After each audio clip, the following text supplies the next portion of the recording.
Hello friends, स्वागत है आप सभी का आपके अपने चैनल मॉडर्न स्टडी में। मैं अरशद खान आज आपको बीए फर्स्ट ईयर के हिंदी का नोट्स देने वाला हूं। आपके तमाम सारे कमेंट्स आए हुए थे कि आपको हिंदी के नोट्स चाहिए, आपको हिंदी का कोई वीडियो नहीं मिल रहा है यूट्यूब पे।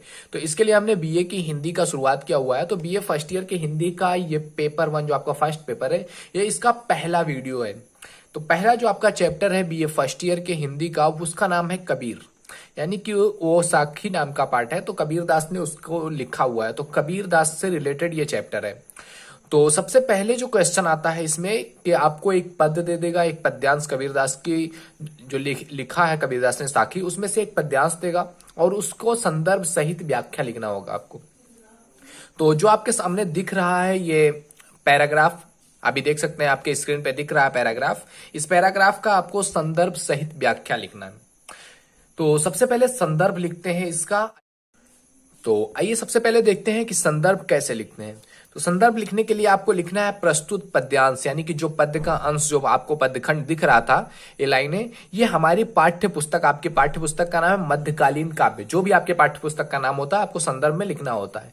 इसमें संग्रहित ज्ञानश्रेयी शाखा के प्रमुख संत कबीरदास द्वारा ये प्रेरित है और ये साखी नामक शीर्षक से, यानी कि साखी नामक पाठ से लिया गया है।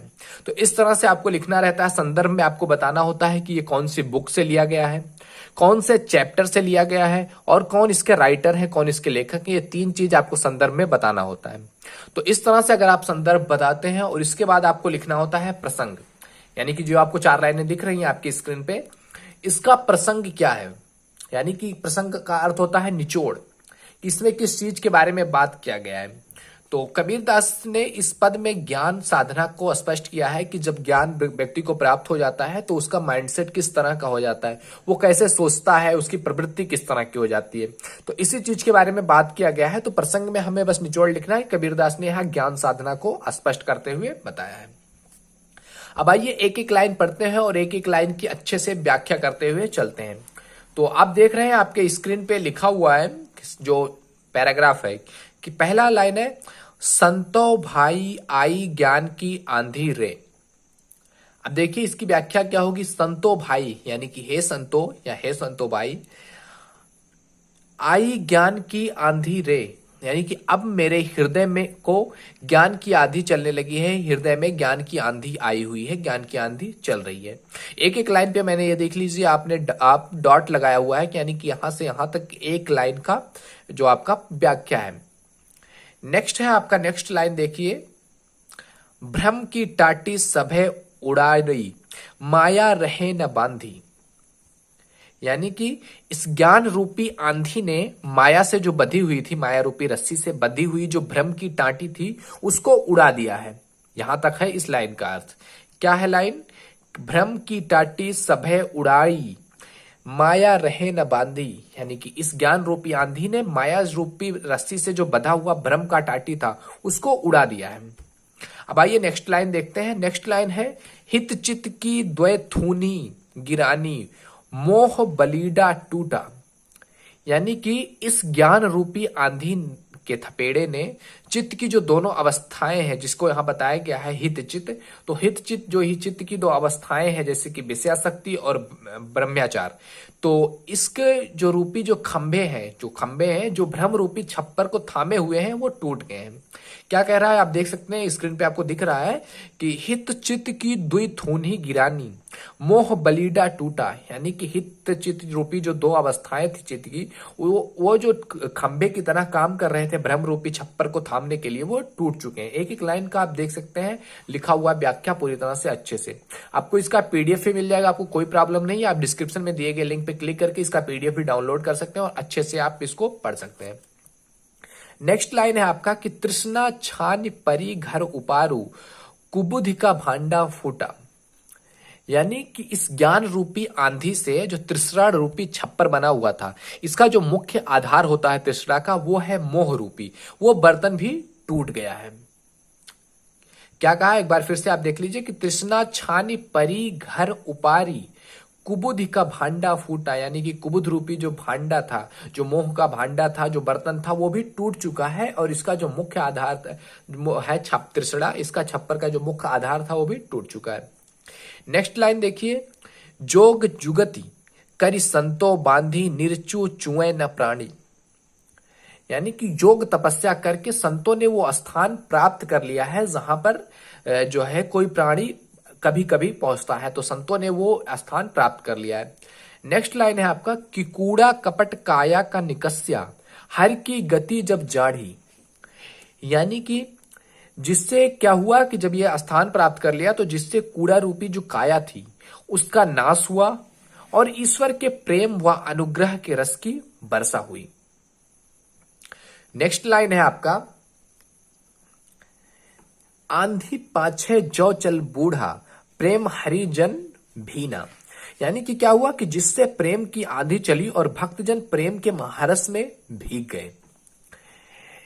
नेक्स्ट लाइन है आपका कि कहे कबीर भान के प्रगट उदित भया तम पीना। यानी कि कबीर दास जी कहते हैं कि ज्ञान रूपी सूर्य के उदित होने पर जो अज्ञान का अंधकार भरा हुआ है वो पूरी तरह से समाप्त हो जाता है। तो इस तरह से आप देख सकते हैं, ये पूरा जो आपका पद्यांश था इस पूरे का अर्थ आपको बता दिया है। अब इसके बाद कुछ इंपॉर्टेंट चीजें होती हैं जो आपको नोट डाउन करना होता है, जो आपको लिखना होता है। वो चीजें क्या होती हैं आइए देखते हैं नेक्स्ट पेज पे। तो वो है कुछ विशेष चीजें जो कि आपने इस पद्यांश में देखा कि इसमें क्या विशेष है। कुछ चीजें जो इंपॉर्टेंट है वो आपको यहाँ पर शो अप करना होता है। जैसे कि यहाँ 3 चीजें इंपॉर्टेंट दिख रही हैं। पहला कि जो प्रस्तुत ये पंक्ति है इसमें सांग रूपक और रूपाक जो संयुक्ति है उस अलंकार का प्रयोग किया गया है, यानी कि कौन कौन से अलंकार प्रयोग किए गए हैं आपको वो बताना है। दूसरी चीज कि लोभ क्रोध तृष्णा मोह माया ये सभी ज्ञान से नष्ट हो सकते हैं, इसमें इंपॉर्टेंट यही दिखाया गया है। और तीसरी चीज कि ज्ञान साधना जीवन के सभी अंधकार जो है उनको नष्ट करके प्रकाशित कर देती है। तो इस तरह से आपको किसी भी पद्यांश की आपको अच्छे से व्याख्या करनी है। सबसे पहले संदर्भ, उसके बाद प्रसंग, उसके बाद व्याख्या आपको करनी है। इसी तरह से एक दूसरा इस चैप्टर का मोस्ट इंपॉर्टेंट जो आपका पद्यांश है वो दूसरा पद्यांश आपके सामने ये देखिए रहा, आप देख सकते हैं पद्यांश ये है। आइए इसके बारे में भी जानते हैं। सबसे पहले इसमें भी आपको संदर्भ लिखना है कि आखिर संदर्भ है क्या। तो संदर्भ आपको पहले की तरह ही लिखना है क्योंकि उसी चैप्टर का है, तो लेखक का नाम, चैप्टर का नाम और किताब तो सभी वही चीजें हैं, तो पूर्वज जैसे था वैसे आपको लिखना है। और इसका जो ये आप देख सकते हैं पैराग्राफ आपके सामने है, तो इसका आपको प्रसंग लिखना है यानी कि निचोड़ लिखना है। तो निचोड़ इसका यही है, आप देखेंगे जब पढ़ेंगे हम व्याख्या करेंगे तो प्रसंग यही निकलेगा कि जो जल के समान शीतल और शांत रहते हैं वो कभी नहीं मरते हैं। तो आइए इसका भी व्याख्या एक एक करके जानते हैं कि कैसे इसकी व्याख्या करनी है हमें। तो आपके सामने दिख रहा है ये पैराग्राफ जिसकी हमें व्याख्या करनी है। तो सबसे पहला लाइन है आपका काहे रे नलिनी तू कुम्हिलानी। यानी कि हे नलिनी तू कैसे मुरझा गई है। क्या लिखा हुआ है, काहे रे नलिनी तू कुम्हिलनी, यानी कि हे नलिनी तू कैसे मुरझा गई है। नेक्स्ट लाइन आप देख सकते हैं क्या लिखा हुआ है कि तेरे ही नाली सरोवर पानी, यानी कि तेरे जड़ और तन सरोवर के पानी में है और तुम्हारे चारों ओर क्या है, सरोवर का जल भरा हुआ है। यानी कि तुम्हारे चारों तरफ से सरोवर का जल भरा हुआ है, तुम्हारे जड़ तुम्हारे तन सब सरोवर के पानी में डूबे हुए हैं। नेक्स्ट लाइन है कि जल में उत्पत्ति जल में वास जल में नालिनी तेरा निवास। यानी कि क्या कह रहा है कि हे कमालिनी तेरा जन्म भी जल में है और तेरा समापन भी जल में है, और तेरा निवास अर्थात तेरा घर भी जल में है। यानी कि कह रहा है कि तेरा जन्म भी जल में हुआ, तेरा समापन भी जल में होगा और तेरा घर भी जल में ही है। फिर नेक्स्ट लाइन क्या कह रहा है, ना तल तपति ना ऊपर आगी तोर हे तू कहू कासनी लागी। यानी कि क्या कह रहा है इसमें लेखक कि तेरे नीचे और तेरे ऊपर कहीं भी तपन नहीं है, सभी चारों तरफ शीतलता ही व्याप्त है, फिर भी ये मुरझा देने वाली आग तुम्हें कहां से लग गई है। यानी कि हर तरफ से तो पानी से डूबी हुई है, फिर भी ये मुरझा देने वाली आग तुम्हें कहां से लगी हुई है। इसके बाद कबीरदास जी कहते हैं कि जो हमेशा जल के समान शीतल रहते हैं वो कभी नहीं मरते हैं और जिनके अंदर आग लगी होती है वो जल्द से जल्द विनिष्ट हो जाते हैं। तो इस तरह से आपने देखा चार जो आपके ये पैराग्राफ था काफी इंपॉर्टेंट था। आप देख सकते हैं 2-2 ईयर्स में ये लगातार पूछा गया क्वेश्चन है, तो काफी इंपॉर्टेंट था इसलिए हमने इसको बताया। अब इसमें भी जान लेते हैं इसमें विशेषता क्या है, क्योंकि इसको आपको बताना होगा कि इसमें विशेष क्या है। तो इसमें विशेष यह है कि पहली चीज कि इसमें अन्योक्ति अलंकार का प्रयोग किया गया है। अन्योक्ति अलंकार इसमें देखने को मिला है। कहां कहां वो चीजें प्रयोग की गई हैं आइए देखते हैं। इसमें जो कमालिनी है वो जीवात्मा तथा जो जल है वो ब्रह्म का प्रतीक है। और थर्ड इसमें है कि इसमें जो वास है निवास, इससे उत्पत्ति का अभिप्राय होता है कि इससे तुम्हारी उत्पत्ति हुई है, जो वास पहला आया हुआ और बाद में निवास है। नेक्स्ट है चौथा इसमें इंपॉर्टेंट चीज कि इसमें ज्ञान और भक्ति का समन्वय किया गया है कि किस तरह से ज्ञान और भक्ति से व्यक्ति ईश्वर को प्राप्त करता है और शीतल हो जाता है।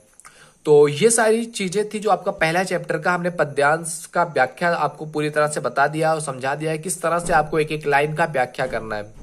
तो आशा करता हूँ वीडियो आपको अच्छी लगी होगी। नेक्स्ट वीडियो हम बनाएंगे कबीरदास पे। एक काफी इंपॉर्टेंट क्वेश्चन पूछा जाता है कि कबीर कभी कम और समाज सुधारक ज्यादा थे, तो इस पर अपनी समीक्षा देते हुए हमको बताना है किस तरह से कबीर समाज सुधारक थे। तो उसको हम बताएंगे नेक्स्ट वीडियो में, क्योंकि वीडियो ऑलरेडी लंबी हो चुकी है। तो इसमें जो चीजें हमने बताई हुई है आप उस पर अगर गौर करेंगे, अच्छे से पढ़ते हैं तो आपको अच्छे मार्क्स मिलेंगे, आप इसको अच्छे से इंप्रूव कर पाएंगे अपने मार्क्स को। तो आशा करता हूँ वीडियो अच्छी लगी होगी।